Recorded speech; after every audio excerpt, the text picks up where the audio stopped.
Hello বন্ধুরা, আজকে আমি চলে এসেছি সোদপুর পানিহাটি মন্দির, সৎসঙ্গ মন্দির। এই যে তোমরা দেখতে পাচ্ছ, আমি একদম সৎসঙ্গ মন্দিরের গেটে দাঁড়িয়ে আছি। পেছন দিকটায় দেখতে পাচ্ছ তোমরা, এই হচ্ছে মন্দিরের গেট সামনে। এই গেট থেকে ঢুকে তোমরা এই যে পুরো মন্দিরটা, এই পুরো মন্দিরটা তোমরা দেখতে পাচ্ছ। এটা হচ্ছে সোদপুর পানিহাটি মন্দির। এই তোমরা দেখছো মন্দিরের গেট, মন্দিরের গেট থেকে ঢুকেই সামনে এই যে সিঁড়ি, ঠাকুরের ওপরের ওঠার, ঠাকুরের বিগ্রহ আছে।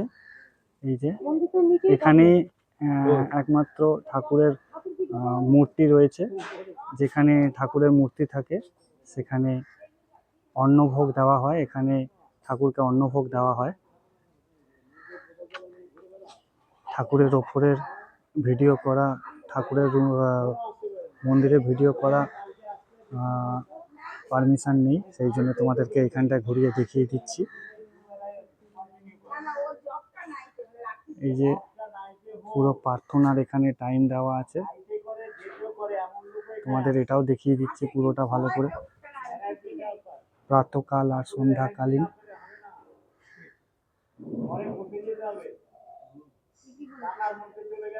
শীতকালে আলাদা টাইম, গ্রীষ্মকালে আলাদা টাইম, টাইম চেঞ্জ হয়, ওয়েদার হিসেবে টাইম চেঞ্জ হয়।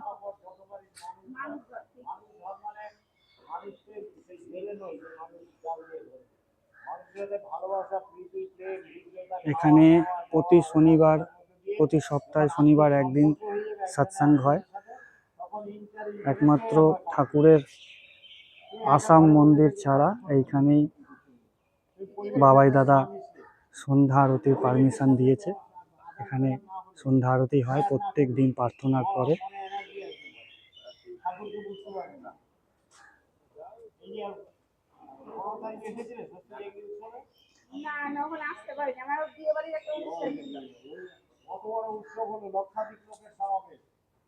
এখানের ঠাকুরের জন্মবার্ষিকী হিসেবে যে প্রতি বছর উৎসব হয়, সেই উৎসব 15ই ডিসেম্বর, মানে জাস্ট আগের রবিবার দিনকে হয়ে গেল উৎসবটা। কালকে বিশাল বড় এখানে, মানে 18ই ডিসেম্বর বিশাল বড় সৎসঙ্গ হয়ে গেল।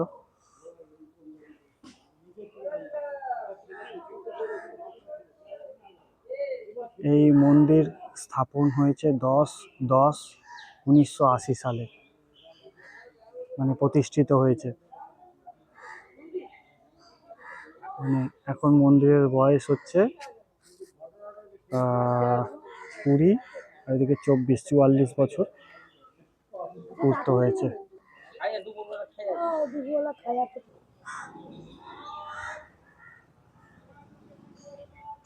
মন্দিরের এটা আর একটা গেট, গেট নাম্বার 2।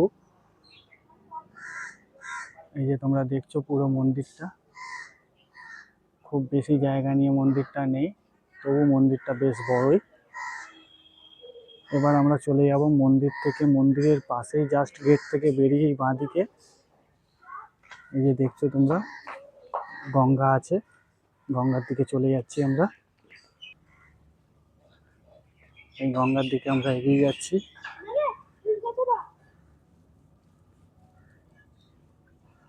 একদম ঠাকুরের মন্দিরের গায়ে জাস্ট গঙ্গা, খুব সুন্দর, খুব সুন্দর।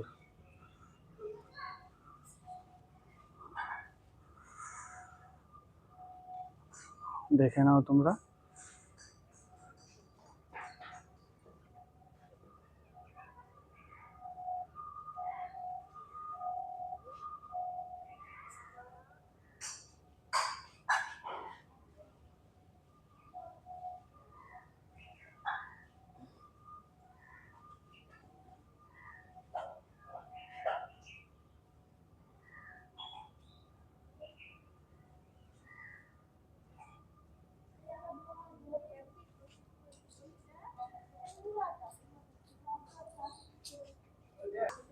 এখানে একটা নোটিশও দেওয়া আছে, যে নোটিশটাও তোমাদের দেখিয়ে দিচ্ছি। গঙ্গার ঘাটে বসার সময় বিকেল 4টে থেকে সন্ধ্যে 6টা পর্যন্ত। এই যে এখানে বলছে বাইক ও সাইকেল নিয়ে প্রবেশ নিষেধ। মন্দিরের সামনেই ঠিক একদম একটা শ্রী শ্রী গ্রহরাজ মন্দির, বড় ঠাকুরের একটা মন্দির আছে, ছোট্ট করে মন্দিরটা। একদম গঙ্গার ঘাটের দিকে যেতেই এই মন্দিরটা পড়বে।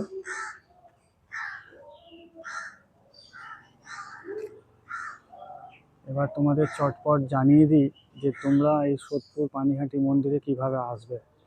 তোমরা যদি বাসে আসো তাহলে 78 বা 214 উঠে সোদপুর নামবে। সোদপুর বাস স্টপে নেবে।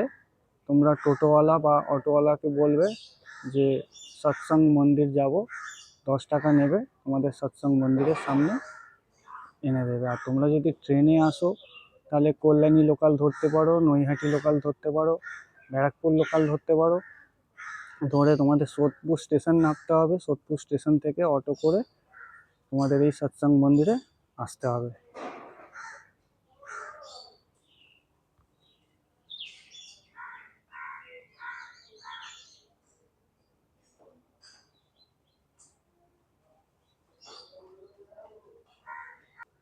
তাহলে আজকে এখানেই ভিডিও শেষ করলাম। আবার তোমাদের সাথে দেখা হবে পরের ব্লকে, পরের ভিডিওয়। টাটা।